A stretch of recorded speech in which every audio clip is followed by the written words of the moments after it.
नमस्कार मित्रांनो, इन्फिनिटी स्पर्धा परीक्षा अकॅडमीच्या या युट्यूब चॅनलवर तुम्हा सर्वांचे स्वागत आहे.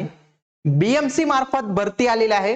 कार्यकारी सहाय्यक म्हणजे लिपिक पदांसाठी भरती आलेले आहेत. जवळपास 1846 पदांसाठीची वॅकन्सी आलेली आहे.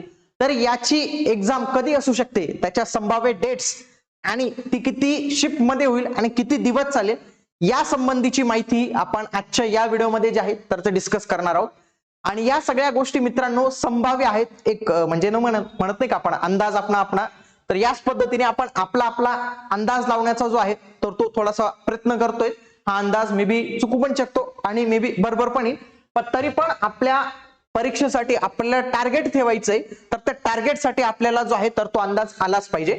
बीएमसी साठी इन्फिनिटी स्पर्धा परीक्षा अकॅडमी कडून बॅच लॉन्च झालेली. या बॅचेस विषयी अधिक माहिती घेण्यासाठी तुम्ही या दिलेल्या नंबरवर कॉल करा किंवा आपलं जे ऍप आहे ते देखील तुम्ही डाउनलोड करू शकता. आता बघा, आता याच्यासाठी संभाव्य डेट्स जर म्हणायची झाली तर मित्रांनो, जर फर्स्ट अटेम्प्टची जर ही जी अट आहे तर ती त्यांनी रद्द करून टाकली तर काय होईल, खूप सारे मुलं फॉर्म भरू शकतात. खूप सारे मुलांना संधी भेटेल. 10वीचं तर काही प्रॉब्लेम येत नाही, 10वीचं मुलं शक्यतो असतात पहिल्या प्रयत्नात. पण पदवी संदर्भातील काहींचं काय असतं की पदवी संदर्भातील काही मुलं जॉब करतात, काही गॅप घेतात, तर त्यांचा खरंच एक जेन्युइन प्रॉब्लेम असतो. तर ते मुलं अप्लाय करू शकत नाही आहे. मग ते मुलं ही जर अट रद्द झाली ना तर खूप सारे मुलं अप्लाय करू शकतात. आणि ही जर अट तशीच राहिली तर खूप सारे मुलं जे आहे तर ते वंचित राहू शकतात. हे दोन फॅक्टर इथं महत्वाचे आहेत. हे काय आहेत मी तुम्हाला पुढे सांगतो.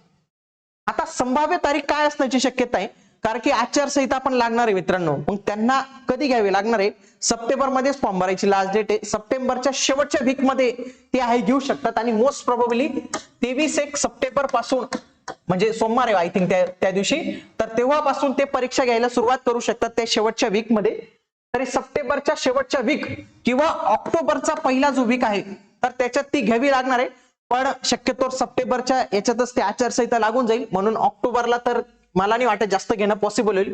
त्यांना सप्टेंबर महिन्यातच जे आहे तर ती एक्झाम घ्यावी लागणार आहे. म्हणून तुमच्याकडे फार कमी कालावधी जो आहे तर तो उरलेला आहे आणि या कमी कालावधीतच तुम्हाला जी आहे तयारी करायची. जर ही सप्टेंबर आणि ऑक्टोबरच्या पहिला आठवडा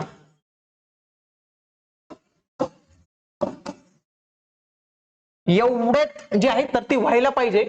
आणि जर ती एवढ्यात नाही झाली तर मित्रांनो डायरेक्ट 3 नोव्हेंबर मध्ये तर इलेक्शन आहे, मग डायरेक्ट 3 नोव्हेंबर डिसेंबर मध्ये फेकली जाईल. आणि पुन्हा त्यांची इच्छा असते का नाही घेण्याची तो पण एक प्रॉब्लेम होऊन जाईल.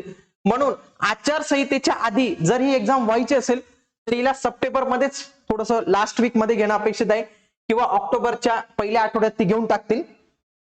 आता मी काय म्हणत होतो, पहिली अटेम्प्टची अट ती का महत्वाची मित्रांनो, की जर ती अट रद्द झाली नाही तर काय होईल, खूप कमी मुलं फॉर्म भरतील. आणि खूप कमी मुलं फॉर्म भरल्यामुळे 1 ते 2 दिवसात ते आवरून देतील, मे बी 1 दिवसात पण आवरून देतील. खूपच कमी मुलं फॉर्म भरतील. आणि जर केलं तर ते 3 ते 4 दिवस परीक्षा चालण्याची शक्यता असते ती. मग हेच महत्वाचं आहे की जर हे होऊन जाईल की कमीच कमी मुलांनी फॉर्म भरला तर त्यांना काही प्रॉब्लेम नाही, ते सप्टेंबरच्या शेवटच्या दिवशी पण करून टाकतील, म्हणजे आचारसंहितेच्या आदल्या दिवशी पण परीक्षा घेऊन टाकतील, त्यांना तो प्रॉब्लेम नाही येणार. पण जर जास्त मुलांनी फॉर्म भरला तर त्यांना 3 ते 4 दिवस परीक्षा जी आहे तर ती चालवावी लागणार आहे. आणि या सगळ्या गोष्टी कशावर डिपेंड आहे मित्रांनो, पहिल्या अटेम्प्टची मर्यादा काढण्यासाठी. समजा पहिल्या अटेम्प्टची मर्यादा फॉर्म भरण्याचे 1-2 दिवस आधीच निघाली तर बाकीची मुलं काय म्हणतील की आम्हाला फॉर्म भरायला भेटला नाही, फॉर्म भरण्याची मुदत वाढवा. फॉर्म भरण्याची मुदत वाढली तर एक्झाम आणखी थोडीशी पुढे जाण्याची जी आहे तर ती शक्यता इथं होऊ शकते. पण तरी पण तुमचा अभ्यास म्हणून जर तुम्हाला टार्गेट करायचं असेल ना मित्रांनो, तर सप्टेंबरच्या शेवटचा आठवडा 23 सप्टेंबर नंतर कधीही ही जी आहे तर ती एक्झाम होऊ शकते. हे तुम्ही व्यवस्थित पद्धतीने लक्षात ठेवा आणि या पद्धतीने तुम्ही जे आहे तर ती तुमची तयारी करू शकतात. हा फक्त अंदाज आहे मित्रांनो, हा अंदाज चुकू पण शकतो, याच्या आधी पण होऊ शकते आणि फार नंतर पण होऊ शकते. पण तरी पण एक टार्गेट म्हणून तुम्हाला जे आहे एक डेट जी आहे तर ती इथं कळवण्यात आलेली आहे. तर बीएमसी संदर्भात तुम्ही आपल्या बॅचेस जे आहे तर ते जॉईन करू शकतात. याच्यासाठी डिस्क्रिप्शन बॉक्स मध्ये लिंक दिलेली आहे, तिथून तुम्ही ऍप डाउनलोड करू शकतात. भेटूया पुढील व्हिडिओमध्ये. तोपर्यंत जय हिंद, जय महाराष्ट्र.